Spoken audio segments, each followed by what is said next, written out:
ಆಚಿ ಮಸಾಲ. ಎಂತ ಅಡಿಗೆಯ ರುಚಿಯಾಗೋ ರಹಸ್ಯವು 20 ರೂಪಾಯಿ. ಸಚಿವ ನಾಗೇಂದ್ರ ರಾಜೀನಾಮೆಗೆ ಬಿಜೆಪಿ ಬಿಗಿಪಟ್ಟು ಹಿಡಿದಿದೆ. ಇವತ್ತು ಕೂಡ ಕಲಾಪದಲ್ಲಿ ಕೋಲಾಹಲ ಸೃಷ್ಟಿಯಾಗುವಂತ ಸಾಧ್ಯತೆಗಳಿವೆ. ನಾಗೇಂದ್ರ ರಾಜೀನಾಮೆಗೆ ಬಿಜೆಪಿ ಹಾಗೆ ಜೆಡಿಎಸ್ ಆಗ್ರಹಿಸ್ತಾ ಇದೆ. ನಾಗೇಂದ್ರ ಅವರ ರಾಜೀನಾಮೆಗೆ ವಿಪಕ್ಷಗಳು ಆಗ್ರಹ ಇಟ್ಟಿವೆ.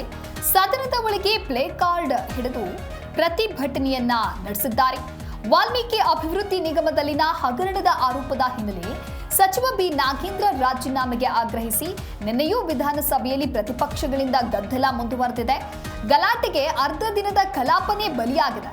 ಗದ್ದಲದ ನಡುವೆನೂ ಕೂಡ ಪ್ರಶ್ನೋತ್ತರ ನಡೆಸಿ ವಿಧೇಯಕಗಳ ಮಂಡನೆ ಮಾಡಿ ಕಲಾಪವನ್ನ ಗುರುವಾರಕ್ಕೆ ಮುಂದೂಡಲಾಗಿದೆ. ಅಂದ್ರೆ ಇವತ್ತು ಮತ್ತೆ ಮುಂದುವರಿಕೆ ಆಗತ್ತೆ. ಸಾಕಷ್ಟು ವಿಚಾರಗಳಿದೆ ಚರ್ಚೆಯನ್ನ ಮಾಡೋದಕ್ಕೆ.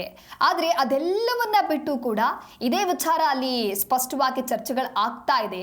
ನಾಗೇಂದ್ರ ವಜಾವರೆಗೂ ಕೂಡ ಹೋರಾಟ, ಅವರು ರಾಜೀನಾಮೆಯನ್ನ ಸಚಿವ ಸ್ಥಾನಕ್ಕೆ ನೀಡಲೇಬೇಕು ಅನ್ನುವಂತ ಆಗ್ರಹ. ಇಲ್ಲ ಅಂತ ಹೇಳಿದ್ರೆ ನಾವು ಪ್ರತಿಭಟನೆಯನ್ನ ಮುಂದುವರಿಸ್ತೇವೆ, ಹೋರಾಟವನ್ನ ಮುಂದುವರಿಸ್ತೇವೆ ಅಂತ ಹೇಳಿ ಬಿಜೆಪಿ ಹಾಗೆ ಜೆಡಿಎಸ್ ಬಿಗಿಪಟ್ಟು ಹಿಡಿದು ಕುಳಿತಿದೆ.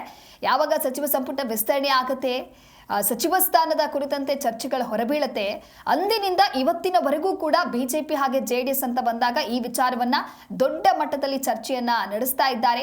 ಮೂರನೆಯ ದಿನದ ಕಲಾಪದಲ್ಲಿಯೂ ಕೂಡ ಗದ್ದಲ ಉಂಟಾಗಿದೆ. ಸದನದ ಹೊರಗೂ ಕೂಡ ಬಿಜೆಪಿ ಪ್ರತಿಭಟನೆಯನ್ನ ಮಾಡಿದೆ.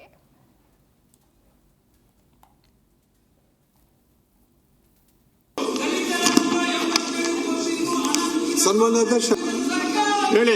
ಸನ್ಮಾನ್ಯ ಅಧ್ಯಕ್ಷ, ಯಾರ್ಯಾರ್ದು ಪ್ರಶ್ನೆ ಸಂಖ್ಯೆ 435 ಮಾನ್ಯ ಜಲ ಸಂಪನ್ಮೂಲ ಸಚಿವರನ್ನು ಪ್ರಶ್ನೆ ಕೇಳಲು ಬಯಸುತ್ತಾರೆ.